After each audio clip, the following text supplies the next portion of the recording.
Camp, August. Every year in spring, the 5th grade of Beecher Prep goes away for 3 days and 2 nights on a camp in Pennsylvania. The kids sleep in cabins in the forest. There are campfires to cook on and long walks in the forest.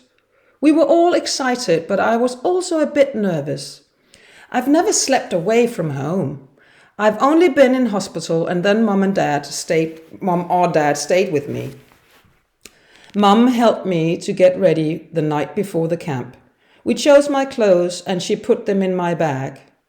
What if I can't sleep? I asked. Take a book and a flashlight. She put them in and closed the bag. Is it too heavy? She asked. No, I said, it's okay. Time for bed now, she said. It's only 9 o'clock. The bus leaves at 6 in the morning. On the bus, I sat next to Jack. Summer and Maya were in front of us. Miles and Henry got on the bus, but Julian didn't. Julian's not coming, I heard Miles saying. I was happy. 3 days without Julian would be great. Everyone on the bus was happy and laughing. We got to the camp about 12 p.m. and put our bags in our cabins. There were 6 kids in my cabin, Jack and me, and Reed, Tristan, Pablo, and Nino. After lunch, we went for a walk in the forest. The trees were huge. We looked at birds and animals. With my hearing aids, I heard the birds really well. In the evening, we cooked on the campfire. I loved it. The fire and the dark trees and looking up at the night sky. I was so tired that I went to sleep very quickly. The next day in the forest was good too. Then in the evening we went to another camp for a movie. There were also kids from other schools. We bought food and drink, and Jack, Summer, Reed and Maya and I all sat together and talked. Suddenly the lights went out and the movie started.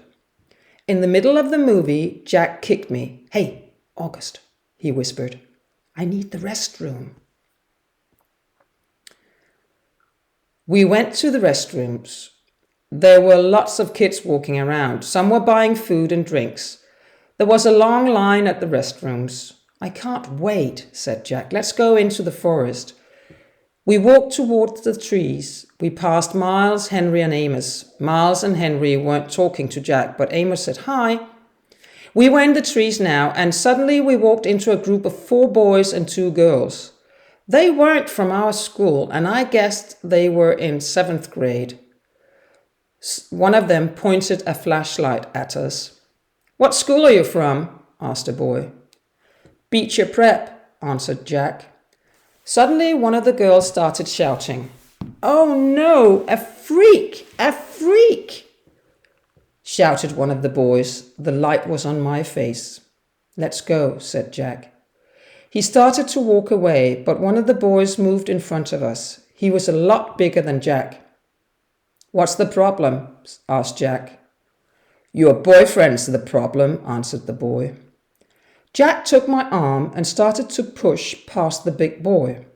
The boy stopped us and pushed Jack to the ground. Hey, said a voice behind us. What's the matter? The big boy turned and pointed the flashlight toward the voice. It was Amos. Leave them, said Amos. Behind him were Miles and Henry. More freaks, shouted the big boy. Jack, August, come with us, said Amos. Jack got up and we started to walk toward Amos. Then the big boy pulled my sweater and I fell onto a rock. My arm hurt badly. Amos ran at the boy and hit him hard in the stomach. Someone pulled me up, but another person pulled my sweater again. Then we got away and we ran out of the trees. The bigger kids didn't follow us. We lost the jerks, said Henry. You were great, said Jack. Thanks a lot. No problem, said Amos, and he high-fived Jack. Then Henry and Miles high-fived him, and then they all high-fived me. You hurt your arm, said Henry, looking at it. It's okay, I said. But it wasn't. It really hurt. Wait, your hearing aids are gone, said Jack. We all looked for them, but it was dark and we couldn't see anything. It's okay, I said, but that wasn't okay either. I wanted to cry. We walked back toward the lights. Amos was on my left and Jack was on my right. Miles was in front and Henry behind.